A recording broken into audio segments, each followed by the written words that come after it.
Welcome to the Festival of Dangerous Ideas podcast. Our 10th festival, like thousands of other events, was no longer able to proceed due to the rapidly evolving situation around COVID-19.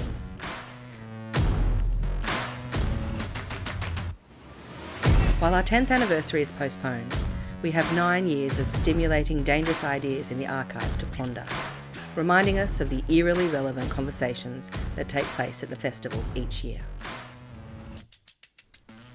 Globalism is like oxygen. We don't know how much we depend on it until it runs out, says academic Michael Wesley in his 2015 talk. He alerts us to an uncertain future where the planet is divided into mutually exclusive spheres as a consequence of Asia's meteoric rise to power. In this session, Michael Wesley delivers a dose of reality and some sobering thoughts on this unpredictable new age. Please enjoy Professor Michael Wesley with his keynote, Feudal World. 3 years ago next month, the Australian government released a white paper. It was called Australia in the Asian Century. And as I'm sure we all remember, in its pages was a very Panglossian view of the rise of Asia.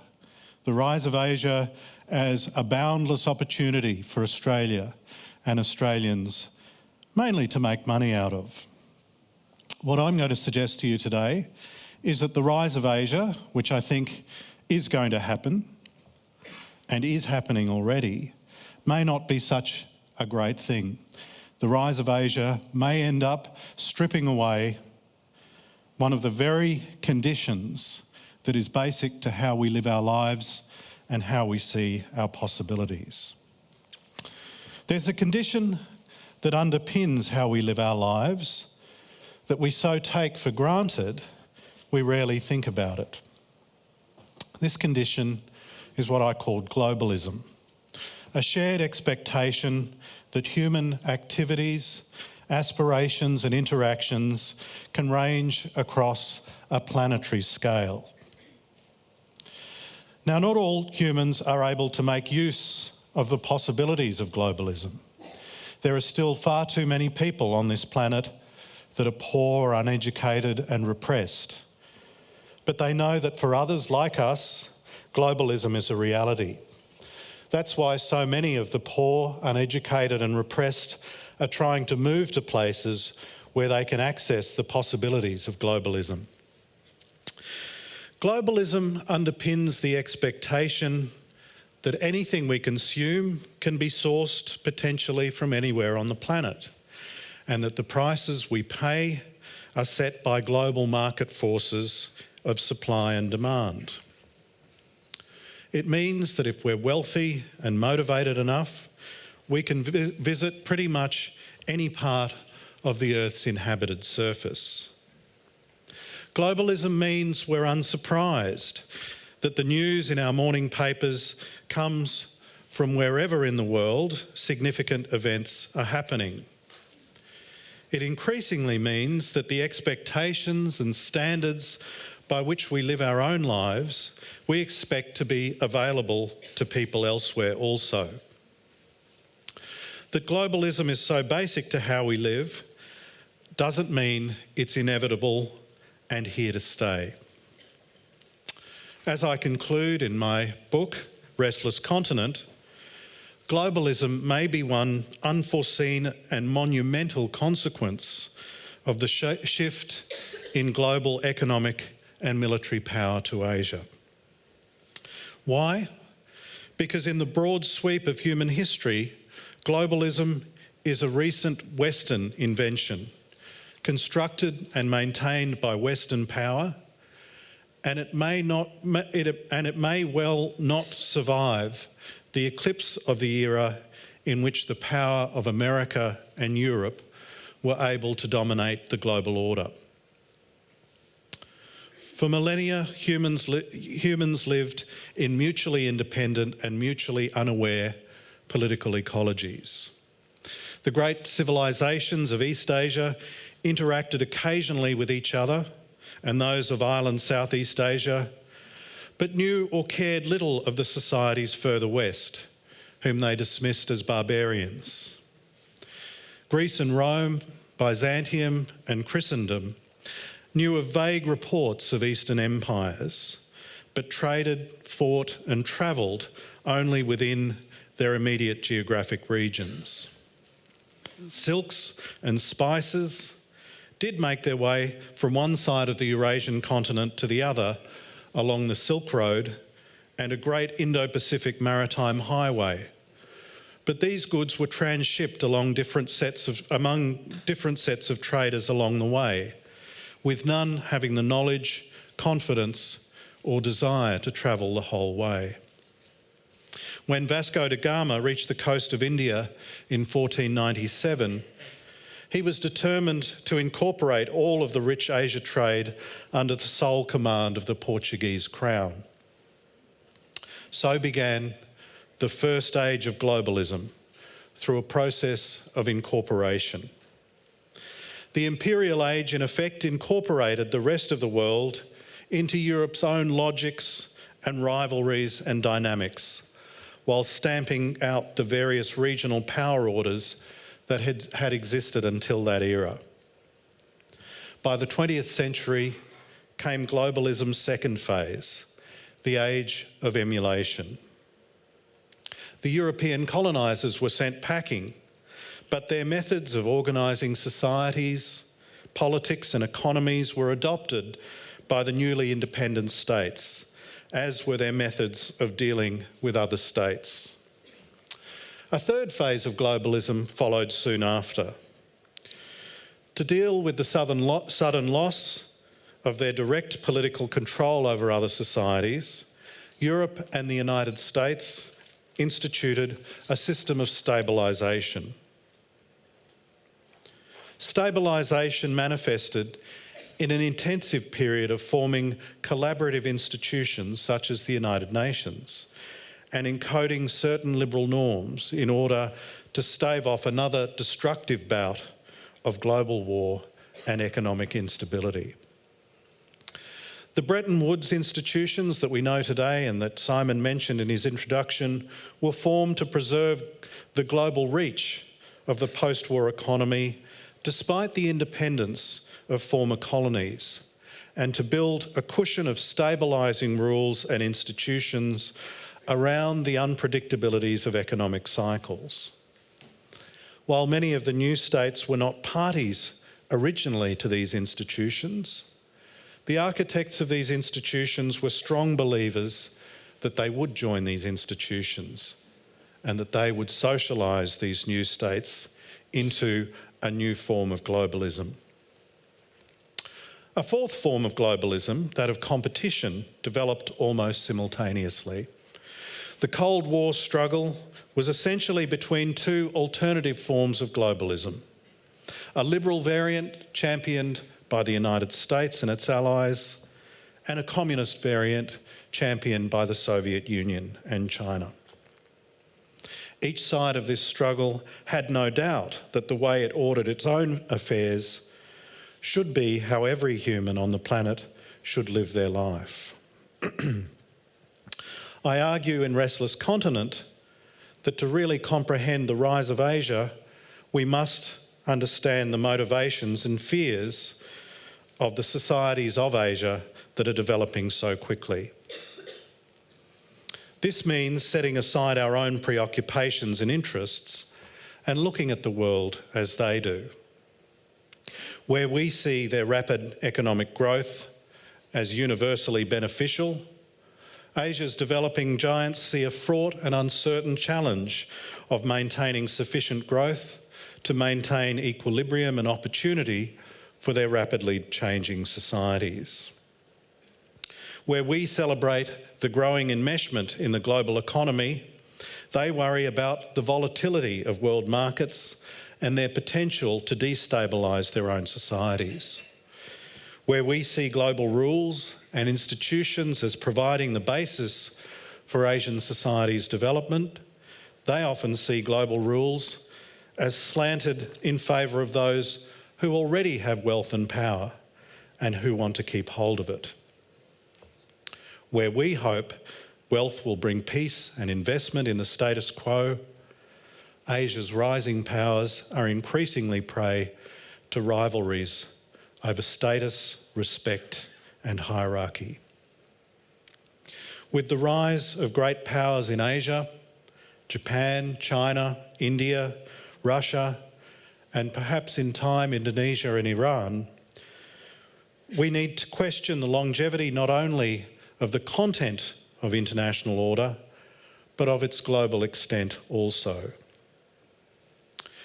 In their demand for access to resources and energy, their expectations of respect, their frustration at their persisting lack of meaningful voice in global institutions, and their need for reassurance against fears that they are being encircled, Asia's rising powers are starting to look past global institutions and to construct alternatives that they see as more conducive to their interests and opinions.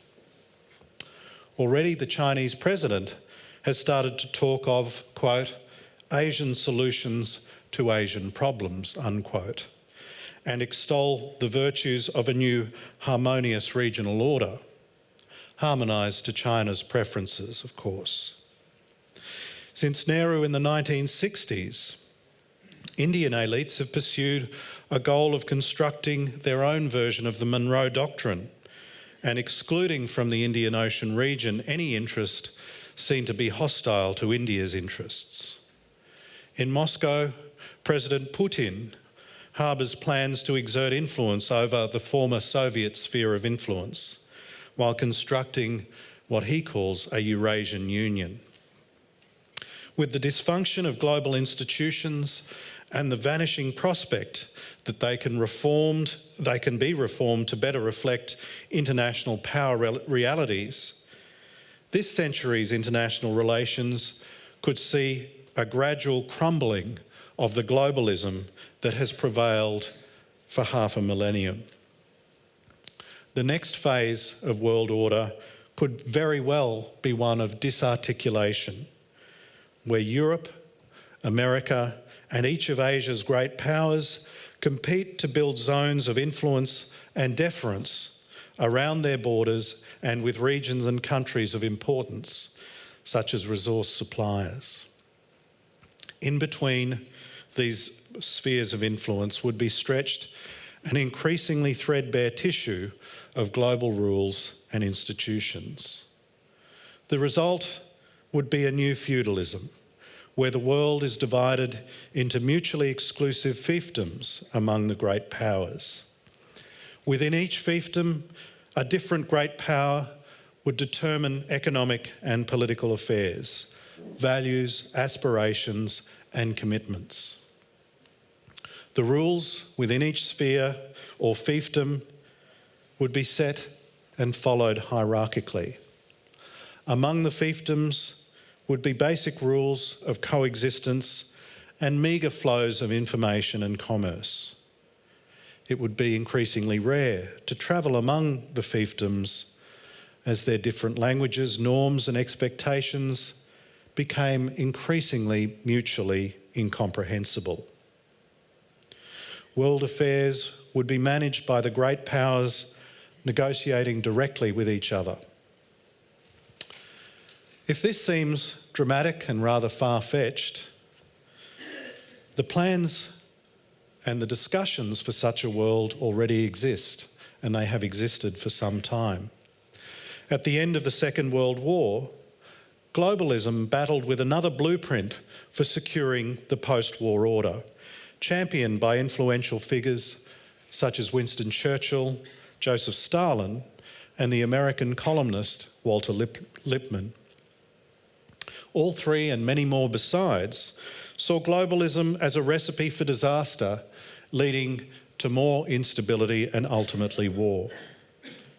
They argued that instead of globalist institutions such as the United Nations, the great powers should construct mutually exclusive spheres of influence, each to be managed by a different great power.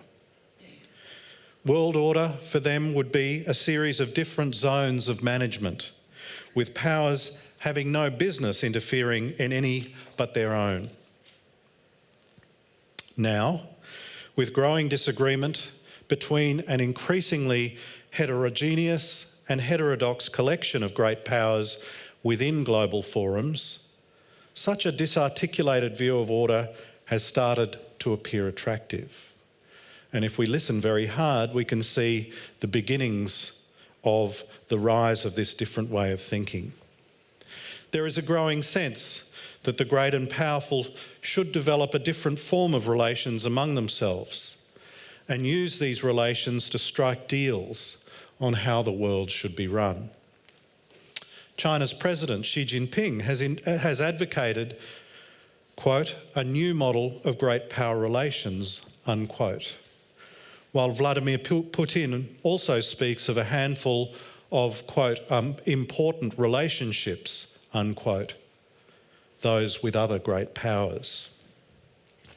Major trade and investment initiatives such as the Trans-Pacific Partnership and the Transatlantic Trade and Investment Partnership propose erecting new and exclusive trading blocs around selected countries' commitments to exacting trade and investment standards. While theoretically open to any country joining, in reality they would impose such heavy costs on developing countries as to be prohibitive. In response, China's One Belt, One Road trade, investment and infrastructure initiatives could construct an alternative zone of economic dependence on the Chinese economy. In this world of rivalry and interdependence in which we are entering, the best way of exerting influence is through such forms of economic statecraft. Meanwhile, our information globalism in the form of the World Wide Web is also in danger of disarticulation. No government with the means is willing to keep its hands off the internet. Different forms of control, surveillance and filtering for a range of different motives are the norm now rather than the exception. When, in October 2013, Brazilian President Dilma Rousseff announced that Brazil would be building a, quote, walled-off national intranet, unquote, she may have been heralding the birth of a new feudal information age. Just this past July, China passed a law stating that its sovereignty extends into cyberspace.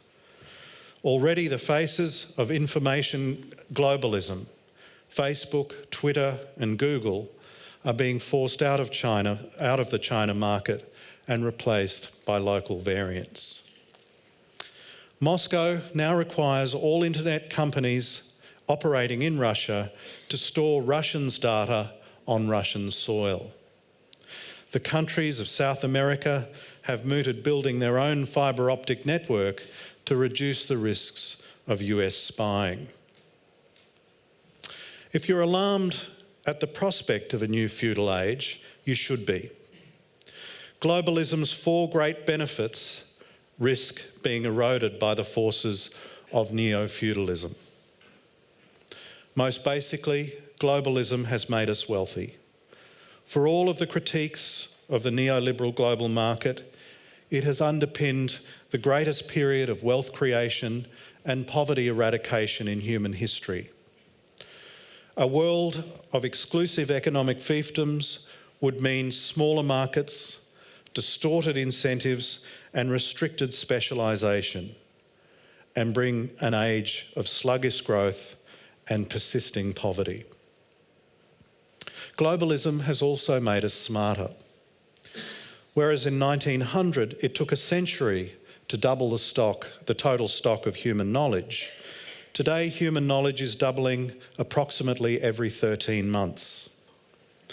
The ability to access knowledge wherever it is created, critiqued, synthesised and commercialised has pushed the human knowledge frontier further and faster than ever before.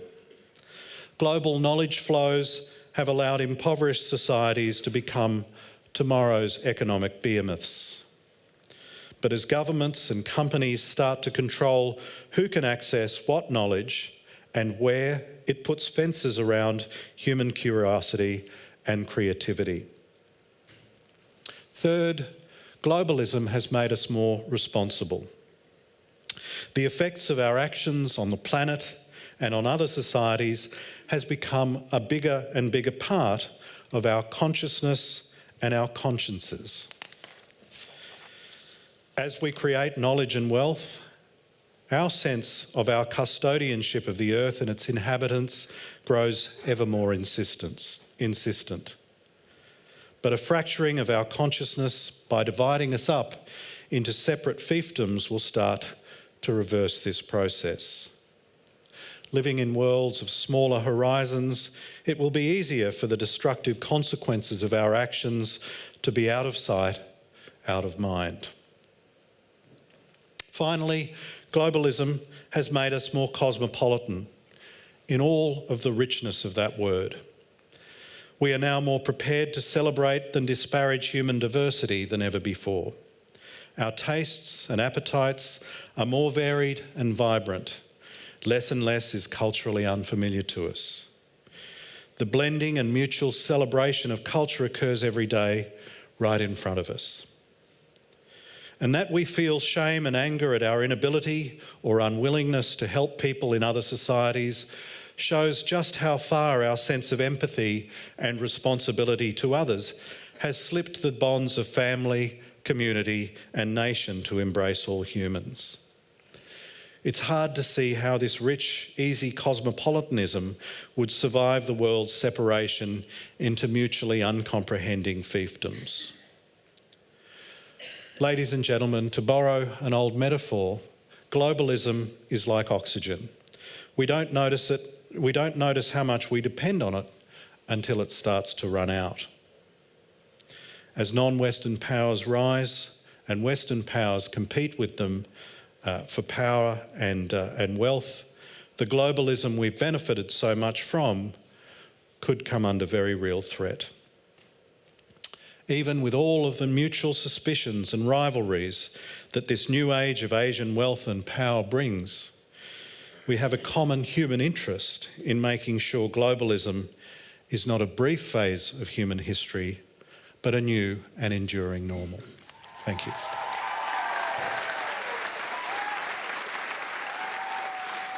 This session was recorded live at the Sydney Opera House and presented by the Sydney Opera House and the Ethics Centre.